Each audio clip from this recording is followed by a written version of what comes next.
Well, good evening and welcome to Valparaiso University's 2010 Arnold H. Moeller Lecture. This lecture honors the former director and executive vice president of B.C. Ziegler and Company, the nation's largest underwriter of institutional bonds for churches, schools, hospitals, and retirement homes. Mr. Moeller also was a prominent leader in Wisconsin, where he lived until his death in 1982.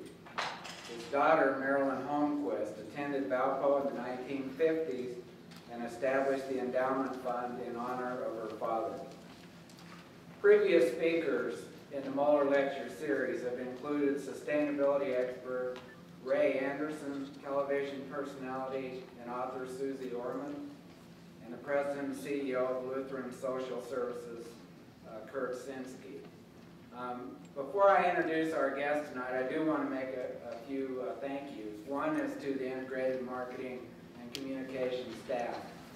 So much of this they did, and thank you all very much. And to the students, the group, the student marketing group, thank you very much.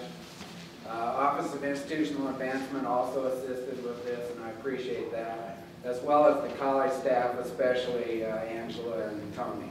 So thanks to all of you for tonight.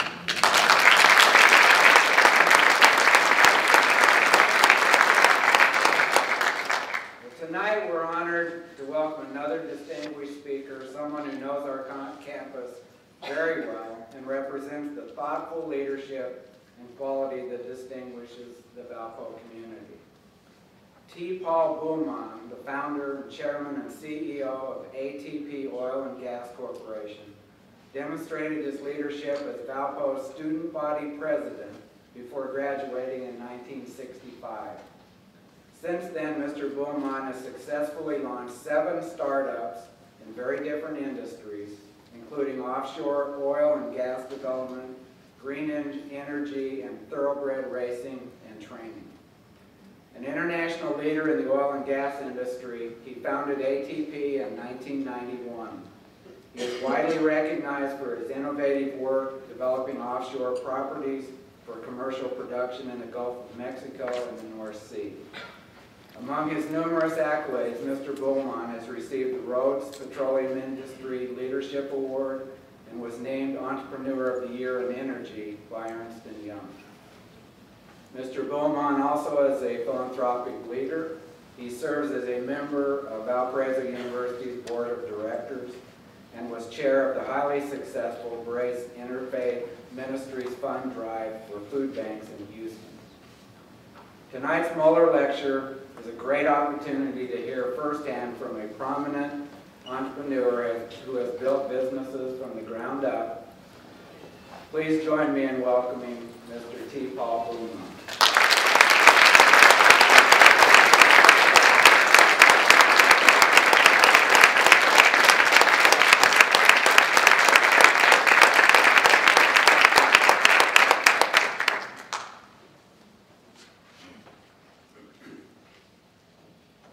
Thank you, Dean Boyd. When industry has needs, we trust a values-based program like that implemented by Dr. Boyd at Valparaiso University to provide the talent with character to help us face challenges and shape our company's future. And that is where I would like to begin this evening. The title of my presentation is Rise to the Challenge. I will set forth guiding principles I use to address challenges and obstacles in life, and then we'll have a question and answer period, and hopefully I can glean from you your thoughts and insights as well in that question and answer period. It was the summer of 2007. ATP Oil and Gas Corporation was designing a drilling and production platform to operate in water depths of from 1,500 to 9,500 feet. ATP is an independent operator, whose consistent business strategy, since I founded the company in 1991, is to develop offshore reservoirs which had already been penetrated by an exploration well, but never developed by that exploration company. As such, the development of wells that ATP drills are very low risk because of the abundance of data that already exists from the Moeller wells which were previously drilled into the reservoir that was acquired by ATP. Contrast that, the low-risk scenario where you have an abundance of data, with the exploration wells, such as the Macondo well, which BP was drilling, where surprises of high-pressure surges in various rock formations can catch a company off guard. It was the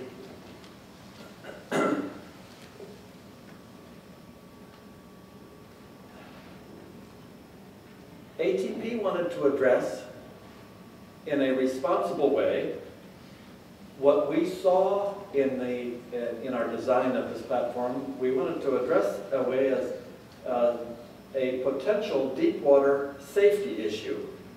And that issue is the riser from the mud line to the platform. The riser is subject to loads and motions like external forces like platform movement and water currents, as well as internal abrasion from drill string rotation and wellbore pressures. For the ATP design, our decision was to utilize two pressure barriers rated to maximum allowable anticipated shut-in pressure of potential wells. This is accomplished through a combination of a platform BOP, a blowout prevention stack with blind shear rams, a high-pressure drilling riser, and a subsea isolation device, which can also function as a mudline BOP because it also has two blind shear rams. ATP's answer to what in 2007 I perceived as a potential safety issue exceeded every known environmental safety regulation, and it added $4.5 million to the costs of the project. I chose to pursue that route because as a smaller independent in deep water, I did not ever want to be compromising safety issues.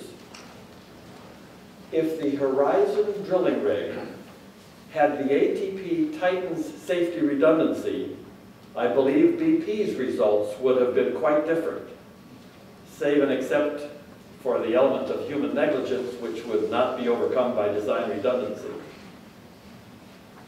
To the deep water design challenge, ATP answered with safety redundancy. That was 3 years before the BP oil spill. The ATP Titan was constructed on time, floated out in November 2009 to where it is anchored in deep water, and it remains the first and only deep water platform entirely built in the United States.